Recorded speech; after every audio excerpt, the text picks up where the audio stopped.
So where do we come from? We come from the same place everything comes from. Creation is all related to and originally intended by one source of consciousness, utilizing infinite energy to create whatever it desires.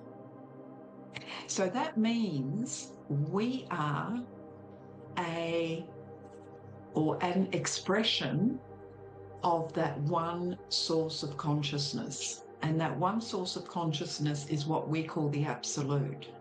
You may call it God or the ultimate creator or Allah. Whatever descriptor you'd like to use is obviously completely relevant.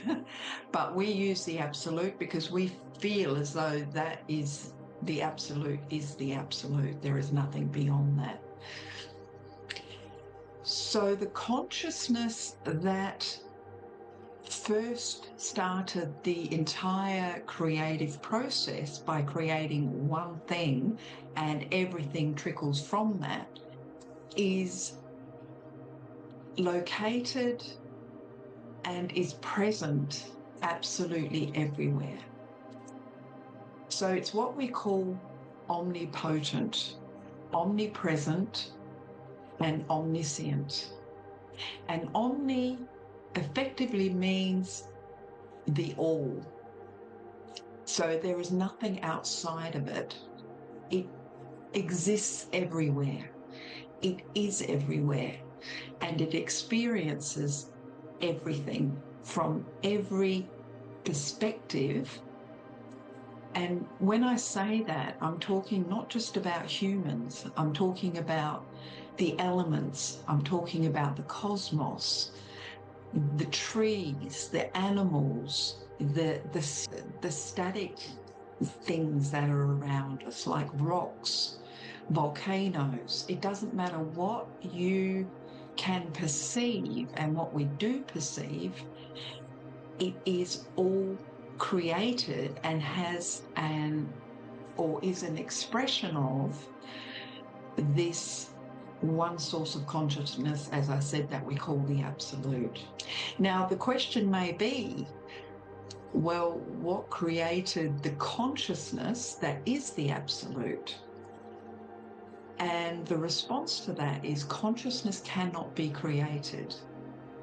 Consciousness is given to something to continue its own creation journey, and we'll certainly go a lot deeper into that as the program develops.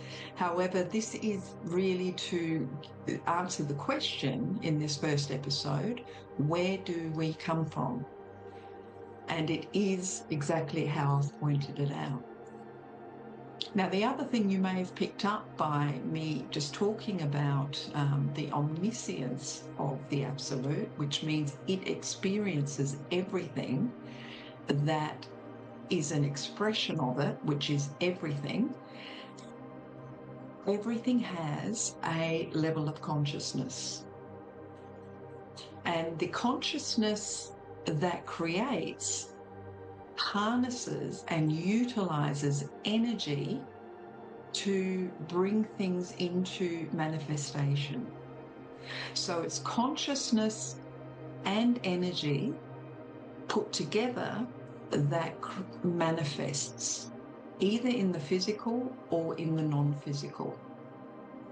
So consciousness in its own right doesn't have the ability to manifest anything. It needs to utilize energy to be able to create.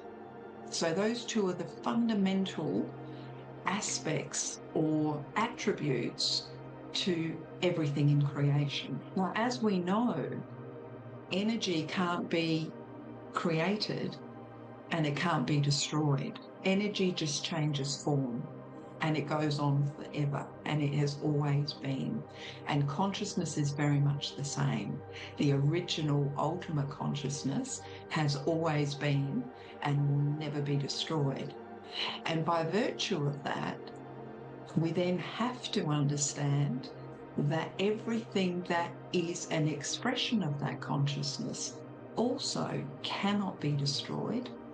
It will just change form, very similar to energy. Now, some of the, I guess, the laws around creation, and certainly the laws around how those conscious expressions can interact with their environment, is very much based on the dimensions, densities, and frequency bands.